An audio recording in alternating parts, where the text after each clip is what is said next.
आदाब नाजरीन, SYS news में आपका इस्तकबाल है। आप देख रहे हैं SYS news.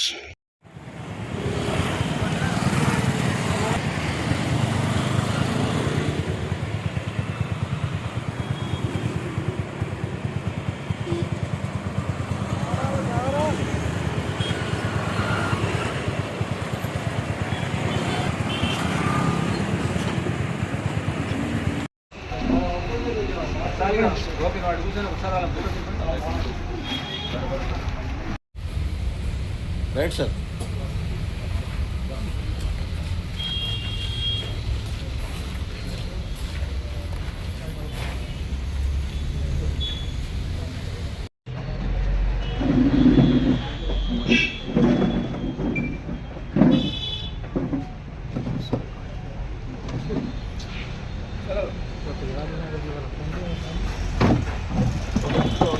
Okay okay sir. Second and third के बीच में रात में 3 तारीख के सुबह 12:30 बोले तो रात के 1 घंटे 12:00 के टाइम पे एक ऑटो में दो यंग बच्चे अनकॉन्शियस है चंद्रानगुटा ब्रिज के नीचे फारूक आजम मस्जिद के करीब में बोल के इन्फॉर्मेशन आया तो हमारे पुलिस स्टेशन से जाके वेरीफाई करने पे डाउट था कि वो लोग डेथ हो गया उनका बोल के इमीडिएटली एग्जामिन करके कंफर्म हो गया डेथ है बोल के और क्लूज टीम वालों को अदर्स को साइंटिफिक इन्वेस्टिगेशन करके तो डेड बॉडीज के आजू बाजू ऑटो में बैठ के थे लोग इंतकाल हो गए. या बाजू इंजेक्शन वायल्स और सिरिंज लगे हुए थे और इंजेक्शन लगे थे मार्क्स उनके हाथ पे दिख रहे थे तो इंजेक्शन के वजह से हो सकता बोल के आइडेंटिफाई करें. बाद में बॉडी शिफ्ट करके माशी में लगा के पोस्टमार्टम कराए और सीसी कैमरा उनके साथ वाले लोगों को आइडेंटिफाई करके रीजन क्या है कैसा हुआ इंटरवल के वेरीफाई करें. उनके फादर के कंप्लेंट पे एफआईआर करके इन्वेस्टिगेशन करने के बाद ये दोनों का जिनका मौत हुआ दोनों का नाम है जहांगीर खान 25 ईयर्स है. ऑटो ड्राइवर था, ऑटो चलाता था, पहाड़ी शरीफ में रहता था बालापुर का. और एक आदमी जो इंतकाल हो गया है सैयद इरफान 29 ईयर्स का है, रियासत नगर का है. ये दोनों और इनके दोस्तों को या नशा का आदत था या गांजा पीना या शराब पीना या टर्मन इंजेक्शंस लेना तो आदत था ये लोगों को. वही आदत की वजह से उस दिन भी सेकंड के रात को भी इन्वेस्टिगेशन में पता चला कि रात में ये दो जने इरफान और अकरम इनका दोस्त है. ये दोनों भी जो इंतकाल है उनके दोस्त हैं दोनों. ये दोनों मिलके नाशा करके जहांगीर को कांटेक्ट करे टर्माइन इंजेक्शन है क्या लेंगे बोल के पूछे तो उनका पहचानत का कल्याण है उसको पूछ के मैं मालूम करके बोलता हूँ बोल के वो शिवा और कल्याण वो दोनों को कांटेक्ट करे तो फाइनली आकाश बोलने वाला जो टर्माइन इंजेक्शन से इससे पहले मेडिकल लाइन में हॉस्पिटल में वार्ड बॉय का काम कर रहा था ये, वो वहां से चोरी करके ये लोगों को थर्मल इंजेक्शन और वार्ड बॉय है उन्होंने मेडिकल लाइन में नॉलेज है जहाँ मिलते थर्मल इंजेक्शन एम्फेटामिन जिसे थर्मल इंजेक्शन ला के वो ज़्यादा रेट में ये लोगों को बेचता था. तो थर्मल इंजेक्शन नहीं है मेरे पास, अलबत्ता दूसरा एनेस्थेटिक मेडिसिन है वो भी अच्छा काम करता है बोल के ये इंजेक्शन एथरेनियम बोल के इंजेक्शन का वायल का फोटो डाल के ये होना तो है मेरे पास 4 वायल है देता हूँ बोले तो ये लोग जाके जहांगीर और उसका दोस्त कल्याण जाके वो लोग कलेक्ट करके ला लिए और बाकी दोनों को कल्याण को और इसको इरफान को बुला लिए. वो लोग भी 2 सिरंज लेके आए. चारों बैठने के बाद इरफान एक सिरंज में इंजेक्शन फिल करके यहाँ मस्जिद के अपोजिट ब्रिज के नीचे ऑटो में बैठ के इरफान के ऑटो में बैठे वो लोग बैठ के उन्होंने एक इंजेक्शन फिल करके इरफान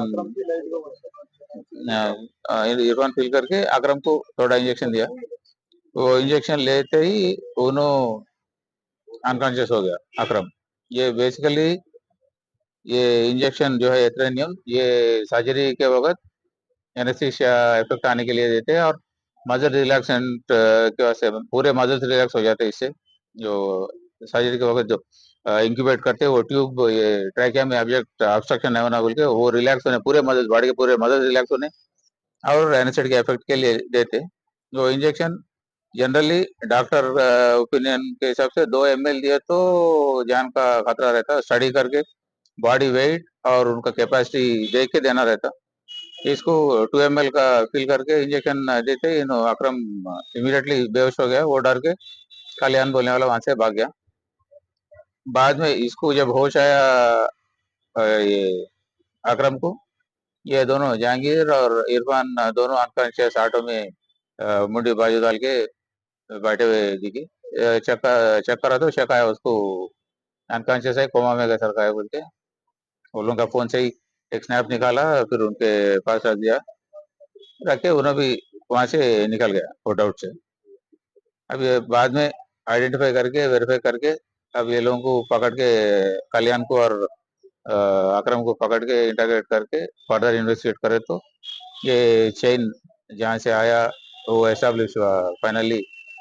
जो सप्लाई कर आकाश बोलने वाला उसका आइडेंटिफिकेशन हुआ। अब इसको कहाँ से आया मेडिसिन बोल के फर्दर इन्वेस्टिगेट करने पे चिकटपल्ली पे हॉस्पिटल एबीएस हॉस्पिटल बोल के है। वो हॉस्पिटल में वार्ड बॉय का काम कर रहा है। इससे पहले एमएनजे कैंसर हॉस्पिटल में काम कर रहा था, जिसके नशे के वजह से वहां से निकाल दिए। और एक जगह काम कर रहा हॉस्पिटल में, वहां भी ऐसा नशा करके आ रहा नागरिक को बोल के निकाल लिए। अब ये हॉस्पिटल में 1 महीने से कुछ काम कर रहा। ये भी हॉस्पिटल चिकटपल्ली में, वहां पे एक सर्जरी था 24 तारीख को। वो सर्जरी के लिए 25 तारीख को हॉस्पिटल का चेयरमैन न्यूरो सर्जन है जयपाल रेड्डी साहब बोल के, वो डॉक्टर ऑर्डर दिए तो उनका मैनेजमेंट जो देखता मेडिसिन का विकारुद्दीन बोल के नर्सिंग सेकंड ईयर स्टूडेंट है, पार्ट टाइम हॉस्पिटल में काम कर रहा। मैनेजमेंट करता हॉस्पिटल का फार्मेसी और मेडिसिन पूरा। ये लोग इंडेंट लगा के ये मेडिसिन मंगाए। ये शेड्यूल्ड एच ड्रग है। इस पे प्रिकॉशंस में लिखा हुआ रहता है कि ये मेडिसिन लेने से पैरालिसिस आने का चांस रहता, अंडर प्रिस्क्रिप्शन रखना और फ्रीजिंग टेम्परेचर में प्रिजर्व करना, दूसरों के हाथ नहीं लगना बोल के उस पे कंडीशन में लिखा हुआ रहता। और शेड्यूल एच ड्रग को हॉस्पिटल या फार्मेसी में जो प्रिजर्व करते शेड्यूल एच ड्रग का रजिस्टर रहता। जो भी आया मेडिसिन उसमें एंट्री करना और विद इन्वेंट्री इंडेंट आया तो ही सर्जरी को देना वो मेडिसिन, तो उसमें एंट्री करके देना। और हॉस्पिटल का मेडिकल शॉप से हॉस्पिटल में सर्जरी को जा रहा तो भी इंटरनल बिल रेज करके वो बिल भी एंट्री करके वो मेडिसिन देना। वो तो हिफाजत से रखने का मेडिसिन है। ये लोग लापरवाही से 25 वाइल्स आए उसके, वो 25 वाइल्स में से उस दिन सर्जरी के लिए 4 वाइल यूज करें, बाकी 21 वाइल्स वो ऑपरेशन थिएटर में वैसे ही छोड़ दिए। ना फ्रीजिंग टेम्परेचर में रखे, ना उसका रजिस्टर मेंटेन करे, ना प्रॉपर रिकॉर्ड मेंटेन करे। वो 21 में से आकाश बोलने वाला 4 वाइल चोरी करके ला लिया। हालांकि उसका रेट 50 रुपए रहता, उससे ज्यादा ना रहता, बट ला के 1000 रुपए के करीब ये लोगों को 4 वाइल के लिए बेचा। ये नेग्लिजेंस और ड्रग एंड कॉस्मेटिक एक्ट का वायलेशन है। ड्रग एंड कॉस्मेटिक एक्ट का वायलेशन के लिए ड्रग इंस्पेक्टर को और कंसर्न असिस्टेंट डायरेक्टर को हम लोग रिपोर्ट लिख रहे, जो हॉस्पिटल का एमडी ओनर जयपाल रेड्डी और विकार जो कस्टोडियन है दोनों के ऊपर। पर उनका नेग्लिजेंट एक्ट के वजह से उनका लापरवाही की वजह से इंजेक्शन लेके ये लोगों को दिया, जिसकी वजह से लोग मर गए। इसलिए causing death due to rash and negligent act बोल के वो लोगों पे 304 नेग्लिजेंट एक्ट बोल के पहले जो 304 लगा देते, अब बीएनएस सेक्शन 106 बीएनएस लगा के उसमें ये दोनों को भी अरेस्ट करे।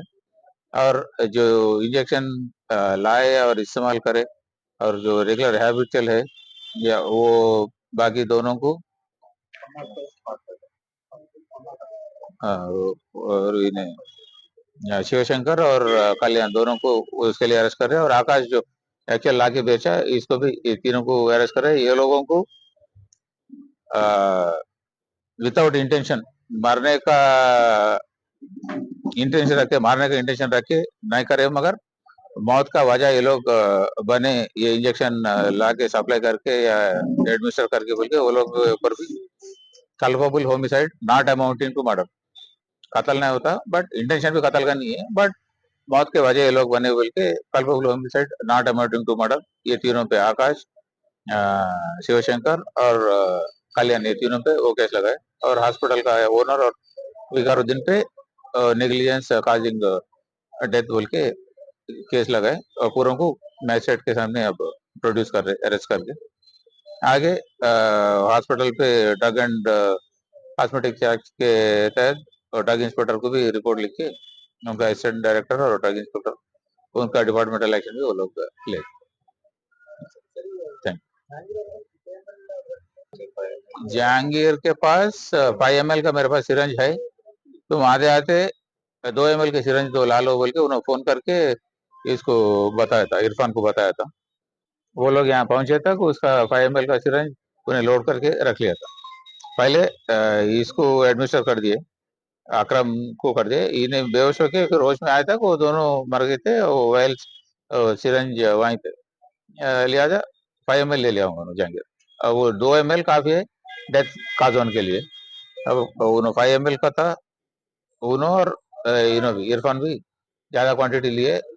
कम अगर क्वांटिटी है 2 से ज्यादा ml भी है तो उनका बॉडी वेट और कंपोजिशन के हिसाब से कैलकुलेट करके देना रहता है एनेस्थिस्ट को।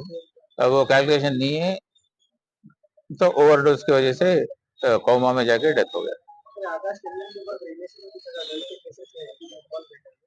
नहीं, प्रीवियसली ऐसे केसेस तो नहीं है, बट दोनों के कन्फेशन में भी तो गांजा, शराब और मेफेटामीन इंजेक्शन से लेने के आदि है। वो जितने भी है पूरे शिवा शिवा है, आकाश है, और ये बाकी इन्हें कल्याण और जो दोनों का इंतकाल हुए पांचों को भी ये शराब, गांजा और मेफेटामीन इंजेक्शन का आदत है। ये पहली बार इस्तेमाल करे, इसका इल्म ये लोगों को नहीं था कितना क्वांटिटी लेना, कैसा लेना, उसकी वजह से मौत हो गया।